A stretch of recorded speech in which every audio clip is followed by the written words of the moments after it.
Hello everyone, and now welcome to a game, Ice Orc versus LawLiet. This game taking place here on Springtime 1.3. Let's go ahead and speed things up to that 2-minute mark. Ice Orc opening things up with an Altar of Storms, Orc Burrow, and now that Barracks. Meanwhile, LawLiet opening things up with an Altar of Elders, Moonwell, and an Ancient of War not too far away. No longer, well, Fire Lord first as part of the meta, at least not in the games that I've been able to cast. We're going to be watching a Blade Master going up against a Keeper of the Grove. 2-minute mark going to be reached here. Let's slow things down, get into real-time speed, and start making some of those early game predictions on how this game is going to unfold. Treant's going to make its way out. Who's going to get the last hit? Keeper of the Grove gets the last hit, picks up the Gloves of Haste. Tuskar Trapper getting in some easy damage onto that peon, as that peon actually gets ensnared as well. Alright, Blade Master going to come across here. It looks as though the Keeper of the Grove wants to get in the last hit on that peon here. Meanwhile, low hit point Archer trying to retreat back. That peon looks like it will be able to get away. Well, down to 94 hit points, 72. Just trying to get those additional attacks in right there. One more shot in the back, and the Grunt puts it out of its misery.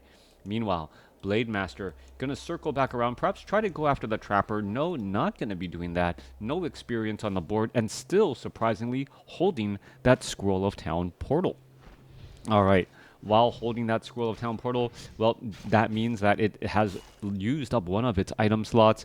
Normally, the Blade Master sells, picks up a Circlet of Nobility, some Boots of Speed, a Dust of Appearance, things to get around the map quickly. Keeper of the Grove trying to hide behind the Archer. Archer taking a little bit of damage, now needing to back away. Meanwhile, there's only 2 operational Moonwells right now, and those 2 Moonwells are now bone dry. Nightfall now being reached, but, well, 2 dry Moonwells is not what you really want to be seeing. Meanwhile, off to the north, we see LawLiet trying to go for an Ancient Protector. An early Hunter's Hall means that, well, Ancient Protectors can be trained up rather fast. We're going to be looking at the Blade Master finishing off one of those units there, and now perhaps going to try to make its way off to the north. This Ancient Protector going to get cancelled as the Keeper of the Grove still trying to get to level 2, only sitting at level 1. Wisp and a hide off to the north here. Peon's doing a good job scouting, keeping track of things, and realizing that something was not quite right.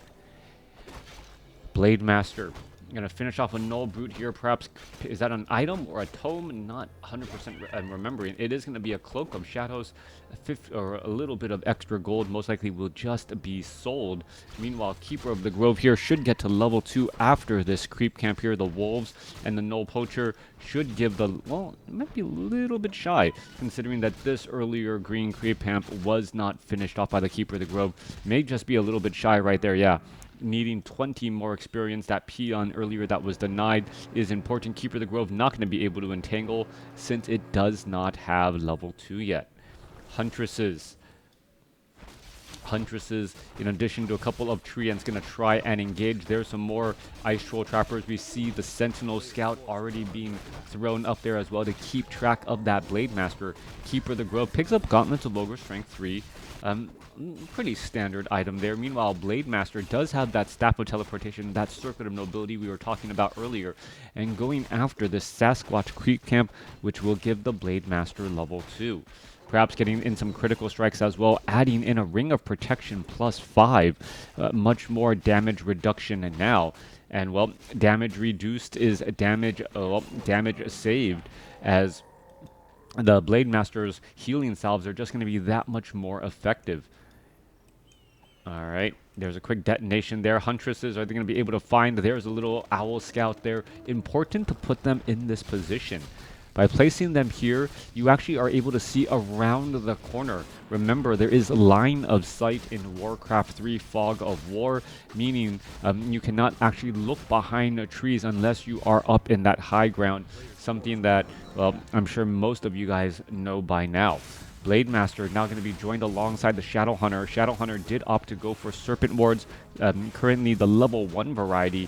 I'm sure it wants to get to level 3 very quickly, as the Serpent Wards, well, damage potential really does spike there.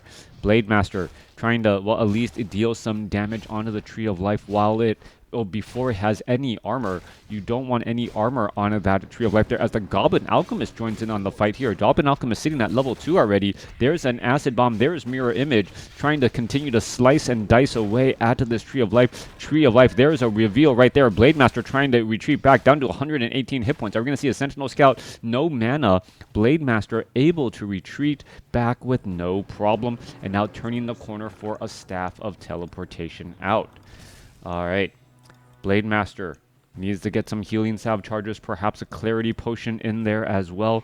Remember that, well, we see another Ring of Protection was added. This Blade Master nearly 15 armor, up to 47% damage reduction. So, yeah, if you think about it another way, 50% damage reduction means that healing salve is effectively healing for twice as much base hit points because of how much damage is reduced on that Blade Master. One of those weird things to think about when you are talking about damage prevention and then static healing, how effective healing becomes on higher armor units. Trackers, Furbolg's going to get cleaned up here. Shadow Hunter now shy of level 3, going to go after this Ogre Magi Creep Camp. Serpent Ward now thrown down. Blade Master in the back here. Here we are, here we go. Who's going to level up? Shadow Hunter will definitely get there. Maybe even the Blade Master if the Shadow Hunter tries to back away. Grunt's getting ensnared. This could potentially be a problem. And here we are. Well, there's a level up. Is the Shadow Hunter going to back up? No, he is not. Blade Master is going to be denied a level 3 as the Forest or the Ice Troll Trappers are not going to be enough there, with the Shadow Hunter taking a little bit of that experience. 29 experience, yep, took just enough to deny level 3. Coming through, Blade Master able to slice down a couple of those treants, now 9 experience shy, as we see an Expo being placed off by LawLiet off to the north. 8.5 minutes into this game still. We are looking at the Goblin Alchemist with, well, perhaps the most useless item for Night Elf, Scourge Bone Chimes. Until we get to Bears, this army of Huntresses and Archers are not going to benefit at all. We are still staying at Tree of Ages, so it looks as though we are not going to be going to any really melee units except for the Treants and well, even the Goblin Alchemist himself will be attacking many of those air units with like those Wind Riders with a ranged attack. All right, there's Lightning Shield right there, coupled with a Mirror Image trying to place down damage. Yeah, Lightning Shield onto this Mirror Image. He is actually dealing quite a bit of damage there, trying to focus down a couple of these units. Blade Master is going to be able to finish off this Huntress. Yes, able to finish off one. Treants are getting poked down. You remember the Serpent Wards deal 27 to 30 poking damage, as we see a big Scroll of Healing being used as well. Serpent Wards continuing to poke across here. Perhaps if they can poke down a couple of these Huntresses, LawLiet is going to be in trouble. 45 supply compared to 39, though. Are the Serpent Wards going to be enough to turn the tide as another Huntress falls as well? Low hit point Grunt trying to retreat back. No, he gets taken down. Both sides suffering heavy casualties as the Blade Master, well, with Mirror Image, is going to face off the, well, Alchemist. No, Alchemist ends up surviving barely. Blade Master down to 35 hit points. He's forced to use a potion of invulnerability in order to stay alive. All right, a little bit of damage. Blade Master does have invulnerability, does have a healing salve used as well. We're going to see it ensnare. It gets taken out there. Another ensnare as another Archer gets taken down.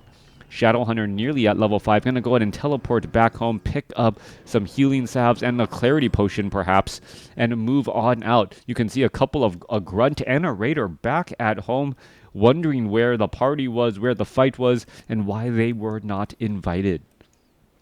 44 supply compared to 46. That's always one of the most devastating things that you can feel, that you feel like the fight kind of went your way, but you wish you did more, only to realize that you had, well, a good number of units waiting to be used back at home.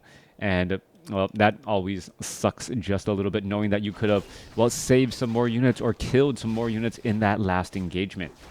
Coming back around, Goblin Alchemist is at level 3 here. An army of Archers, 17 to 21 of piercing damage with that 700 ranged improved bows for that extra bit of ranged damage.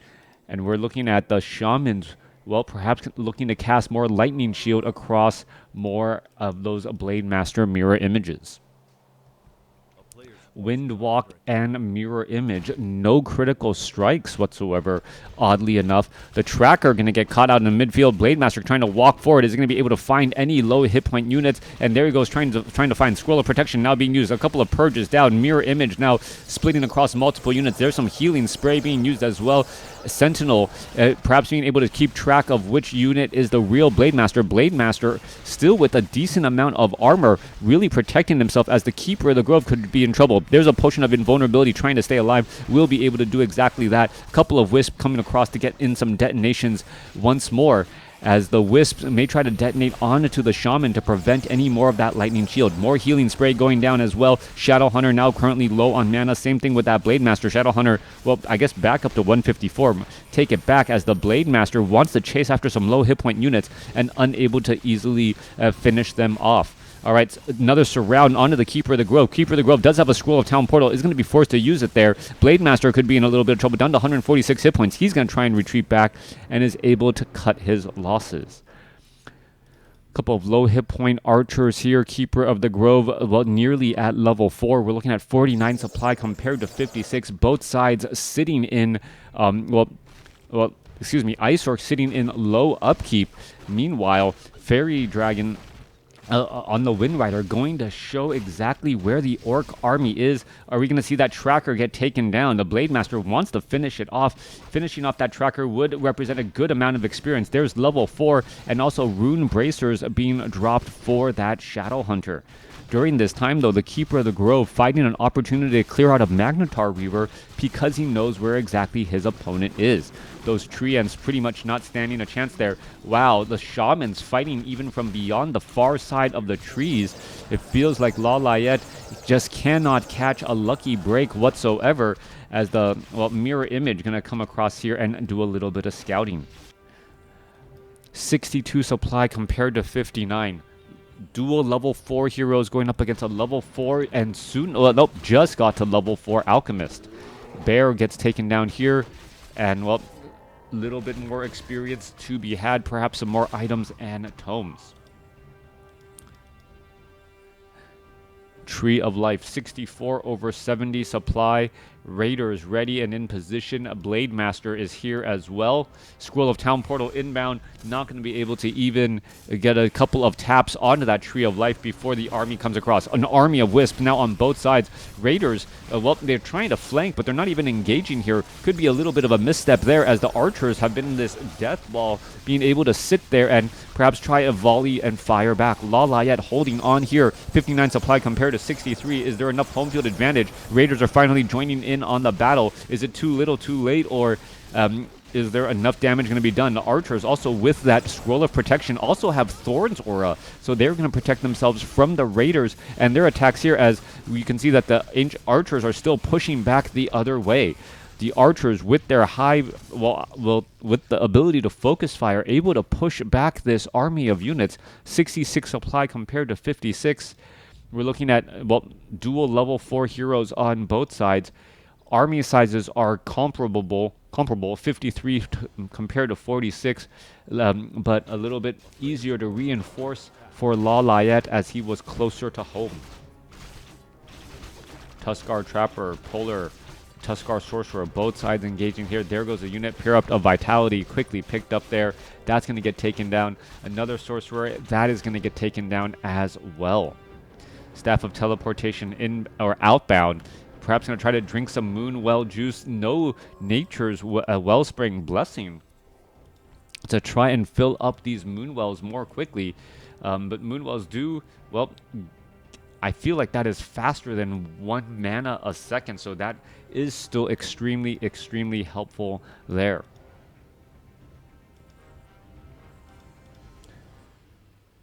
Night Elf. I guess it's 1 hit point every 2 seconds at nightfall, or half a hit point a second there.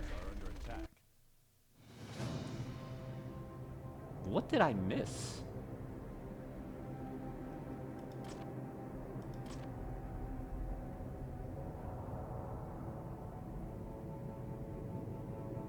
Did I miss something?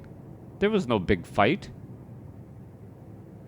LawLiet still comes away with the victory after an extremely close game. I mean, the unit scores, LawLiet was winning in that category and winning in every in pretty much all three categories. But the game seemed very close and still winnable for IceOrc. I don't know. Let me know what you guys thought. Do you think that IceOrc tapped out too quickly? Let me know.